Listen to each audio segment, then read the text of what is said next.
Bismillahirrahmanirrahim. Elhamdülillah ve salatu ve selamu ala Resulillah. Amma ba'd. En birinci Allah Subhanahu Taala'nın bütün nemətlərinə görə Allaha çoxlu şükürlər olsun. Allah Taala bizə böyük nemət verir və o cümlədən İslam nemətidir, hidayət nemətidir. Və bilirsiniz ki, Allah Subhanahu Taala dünyanı istədiyinə də verir, istəmədiyinə də, sevdiyinə də verir, sevmədiyinə də verir. Amma imanı sevdiyinə verir. Yəni imanı deyəndə həm də burada nəzərə almaq lazımdır ki, Şeyx Sədi rəhmətullah aleyhi gözəl deyir onu. Mələyər iman, elm, Allah Taala'ya məhəbbət bu cür əməllər sənə verilibsə, deməli sən artıq Allah Subhanahu Taala onu səni sevirdi və əlamətlərdir. Və ona görə də hər birimiz çalışmalıyıq ki, qəlblərimizin içi təmiz olsun. Qəlblər təmiz olmasa çətinlik olur. Yəni əməllərdə də, zahirdə də, axirətdə də, bu dünyada da. Və İbn Teymiyyə rəhmətullah aleyhi, Şeyxülislam İbn Teymiyyə rəhmətullah aleyhi, yəni onun haqqında məlumatınız var və o böyük İslam alimlərindəndir. Gözəl bir sözü var. Deyir ki, əgər bir insan təvhidi çoxdursa və günahlar varsa, günah çoxdursa, təvhidi çox olub, güclü olan. Və o fərq arasında hansıyla təvhidi zəif olub, günaha az olan arasında ki, fərq daha çox üstünlüyü təşkil edir. Yəni, kimdə təvhidi güclü olanda. Bu, o demək deyil ki, misal üçün deyir bunu, yəni bu o demək deyil ki, insan günah eləyərsə, artıq o, yəni, təvhidi güclü olsa da günah eləyər.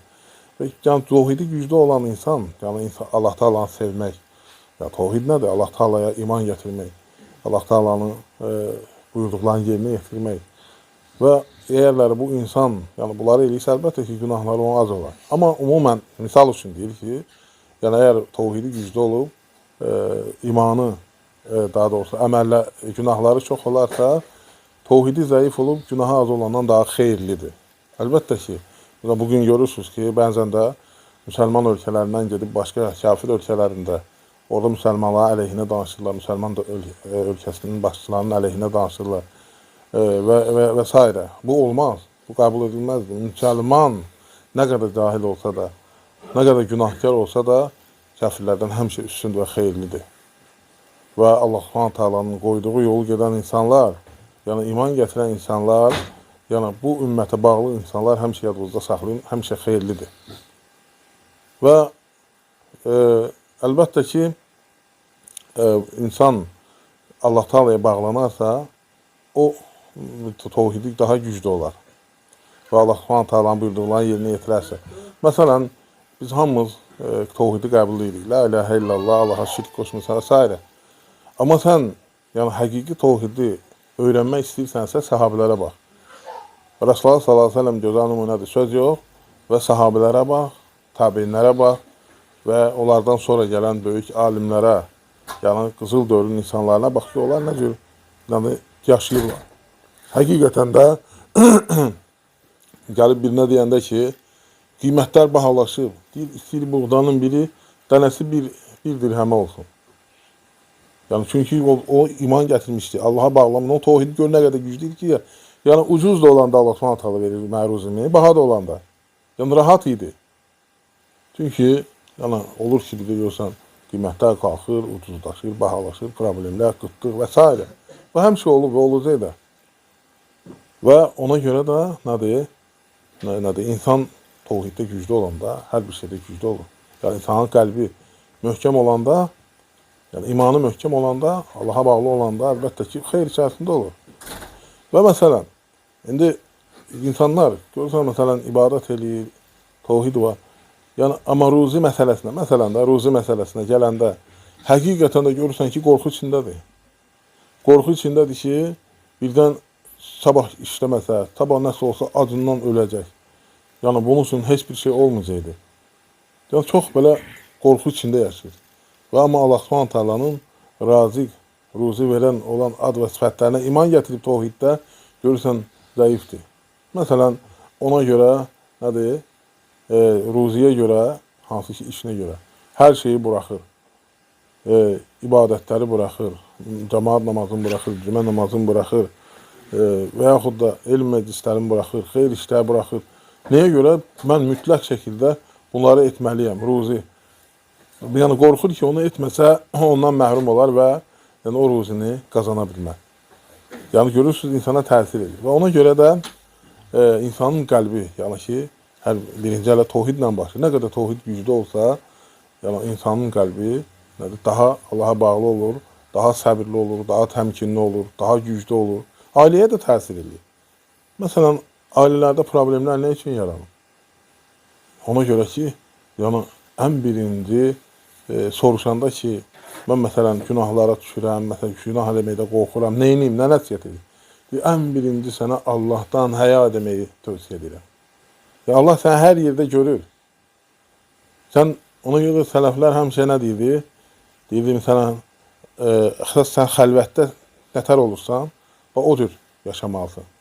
Xəlvətdə, yəni insanlar olmayan yerdə ibadət edirsən, dürüst olursan, təmiz olursanmı?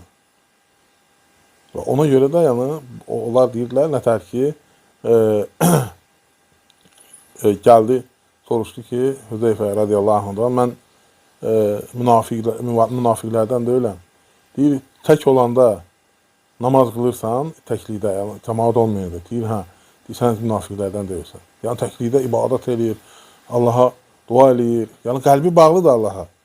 Yadına düşəndə, hə, namaz qılır, amma yəni təklikdə qəlb o cür diri olmalıdır. Və həmçinin ailədə də, görürsən ki, artıq yəni bir-birinə olan hörmət, bir-birinə olan məhəbbət itib və həmçinin Allahdan həya etmək, Allah üçün bağışlamaq, Allah üçün sevmək, Allah üçün keçmək və s. Görürsünüz, təsir edib ailələrimizə də. Yəni, artıq qərbdə nə var? Dünya yəni, bir-birinə qarşılıqlı nədir? Mal, dövlət. Var, dövlət uğrunda gedir hər şey. Yəni, aydındır. Bu problemdir. Hər şeyə təsir edir, hər şeyə. Tohid dediyim kimi yaşayışa təsir edir, insan özünə təsir edir, ailəyə təsir edir, cəmiyyətə təsir edir və s. Ona görə də yəni, əsas qəlbin islah olmasına çalışmalısan. Və həmçinin Rasulullah sallallahu aleyhi ve sellem vaxtında Osman ibn Zam'an radiyallahu anhu, yəni mən qısa danışacağım, dünyasını dəyişir və qadınlardan birisi deyir ki, Rasulullah sallallahu aleyhi ve sellem gəlir, deyir ki, Allah sənə rəhm eləsin, mən şahidlik edirəm ki, sən xeyirli insansın. Rasulullah sallallahu aleyhi ve sellem deyir ki, sən hardan bildin bunu da? Deyir ki, bilmirəm. Dedim də, ya Rasulallah. Deyir, mən Allahın elçisiyəm, peyğəmbəriyəm də, mən bilmirəm sizin halınız nətər oldu. Başqa bir rivayət gəlir, mənim halım. Yəni, axirətdə mənə nə inəcəkdilər? Nə olacaqsa? Yəni, mən Allahın sevindiyi peyğəmbəri seçdiyəm, bunu bilmirəm. Və ona görə də insanlar haqqında onu demək olmaz. Və nədir? Görürsən ki, çalışmaq lazımdır. Aydındır, çalışmaq lazımdır. Və insan əməlinə görə faydalanır. Həm bu dünyada, həm də axirətdə. Və həmçinin başqa bir məsələdə deyir ki, Rasulullah sallallahu aleyhi ve sellem bir insan deyir, ömrü boyu yaxşı işlər görər, yəni cənnət əhlinin. Əgər onun üzərində ölərsə, cənnətə girər. Amma onun nədir? Yazısı dəyişilər, yəni pis əməllər görər, cəhənnəmə girər. Və yaxud da insan ömrü boyu pis əməllər görər və Allah Subhanahu yəni, o əməllərlə ölərsə, cəhənnəmə girər. Amma Allah Subhanahu onu yazısını yazır, yəni ki, onun kitabında yazıb ki, cənnət əhlidir. Və onun yazısını yazar və cənnətə girər. Və ona görə də yəni, əməllər daha yaxşı olmalıdır. Yəni, biz ona hökm də verə bilmərik insanların əməllərinə görə ki, bu artıq cəhənnəmlidir, bu cənnətlidir. Yəni, bu da olmaz. Belə də olmaz, amma əlbəttə ki, əməlləri yaxşılaşdırmaq lazımdır. Əməlləri yaxşılaşdırmaq lazımdır ki, ona nədir? Faydalana biləsən. Ona görə də həmçinin insan elm məclisində də oturanda, necə ki, Şeyx İbn Hüseymin rəhmətullah aleyhi buyurur ki, əgər bir insanlar arasında danışırsansa, onlar sənə zahirə baxırlar. Fikir verir. Onlar sənə zahirə baxırlar. Allah isə sənə qəlbinə baxır. Yəni, sənin niyyətin nə üçündür? Və sən də, məsələn, elm almağa gedəndə, elm verməyə gedəndə, ibadətə gedəndə, hər yerə, Və bil ki, Allah Subhanahu taala səni nəzarət edir. Və sənin içini o görür, qəlbini görür, bilir. O əzəli və əbədi elmi ilə bilir. Ona görə də qardaşlar nə etmək lazımdır? Bunun üzərində çalışmaq lazımdır. Və həmçinin Əbu Dərdə radiyallahu anh nə deyir? Deyir ki, xuşulu fitnədən qorxun deyir. Allaha sığının. Yəni, xuşulu nifaqdan. Soruşdular ki, xuşu və nifaq nədir ki? Deyir, odur ki, cəsədin xuşulandır, amma qəlbin nədir? Xuşu yoxdur qəlbin içində. Yəni, zahirən baxırsan ki, adam namaz qılır və yaxud danışanda yaxşı danışır, xeyir şeylər danışır. Zahirən baxırsan ki, bu gözəl insandır, mömin insandır, yaxşı insandır. Amma içəri nədir? Xarabdır. Yəni, ondan qorx, o nifaqdır. Və ona görə də insan çalışmalıdır, daxilin düzəltsin, daxili aləmin xeyirli etsin, düzgün etsin, doğru etsin. Və onda ona fayda verir hər bir əməl. Və ona görə də Rasulullah sallallahu aleyhi ve sellem nə deyir? Bütün əməllər nədir? Axırdadır. Axırda xatimdə. Sonda nətər olursa, hansı əməllərsə onunla. Ona görə çalışmaq lazımdır. İnsan bilmir. Sənin əməlin axırıncısı hansıdır? Sən bilmirsən, heç kəs bilmir. Ola bilər bugün sənin əməllərin hamısı axırıncıdır. Və yaxud da sabah. Və yaxud da sənin bir il ömrün qalıb. Onu heç kəs bilmir. Bir Allahdan başqa. O şərlatanlar var, qeybi bilir, nə danışır. Onlar hamısı nədir? Yalancı kəzzəblərdir. Onlar iftiraçılar. Yəni, onlar nə danışırlarsa, yəni şərdir, böhtandır, yalandır. Amma Allah Subhanahu taala bilir tək kim harda, nə vaxt, necə olacağını. Və ona görə də hər birimiz çalışmalıyıq ki, bizim qəlbimiz islah olsun. Və inanın, yəni çünki qəlbin zahirdə, daxildə qəlbin təmiz olarsa, möhkəm olarsa, zahirdə mütləq virza verməlidir. Çünki hədisdə Rasulullah sallallahu aleyhi ve sellem dedi ki, həqiqətən də qəlbdə bir üzv var ki, o üzv xəstə olarsa, nədir? Bütün cəsəd xəstə olar. Sağlam olarsa, bütün cəsəd sağlam olar. Və o qəlbdir. Və qəlb insanı nədir? Nəyir? İslah edir. Və hər bir məsələdə. Və ona görə də biz həmişə deyirik ki, müsəlmanlar xeyirlidir. Müsəlman həmişə xeyir üzərindədir. Əlbəttə ki, dərəcələri var. Yəni, müsəlmanların da dərəcələri var ki, məsələn, çox əməl görən, xeyir iş görən, daxildən, zahirdən. Yəni, bu əlbəttə daha xeyirlidir bizdən. Və ona görə də, məsələn, bayaq dediyim kimi, qeyd etdiyim kimi, gedib hansısa bir kafir ölkəsində müsəlmanların əleyhinə danışmaq olmaz. Onları pisləmək olmaz. Yəni, nə qədər müsəlman günahkar olsa, nə qədər müsəlman da problemlər olsa, yenə də onlar üstündürlər. Onlar üstündürlər. Çünki onlar Allah Subhanahu taalanın müsəlman adlandırdığı kəslərdirlər və onu o yolu tutublar. Və Allah Subhanahu taala islah eləsin. Əlbəttə ki, daha doğru, daha düzgün olsunlar, daha yaxşı olsun hər bir şey. Və həmçinin həyadan dedi. Çünki həya odur ki, sənin Allah Subhanahu taala hər yerdə gördüyünü hiss eləməlisən. İbadətlərdə, əməllərdə, danışıqda. Və ona görə də yəni, həya da imandandır. Məsələn, bax, əxlaq həyaya daxildir. Danışıq, yəni qadının qadın yeri var, kişinin kişi yeri var. Böyüyün böyük yeri var, kişinin kişi yeri var.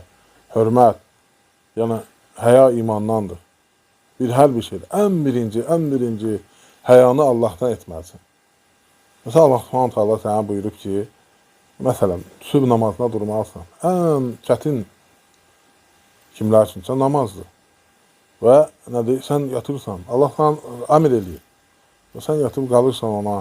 Və durursan, deyirsən, sonra durub qalaram. Yorğunluq sənə üstün gəlir.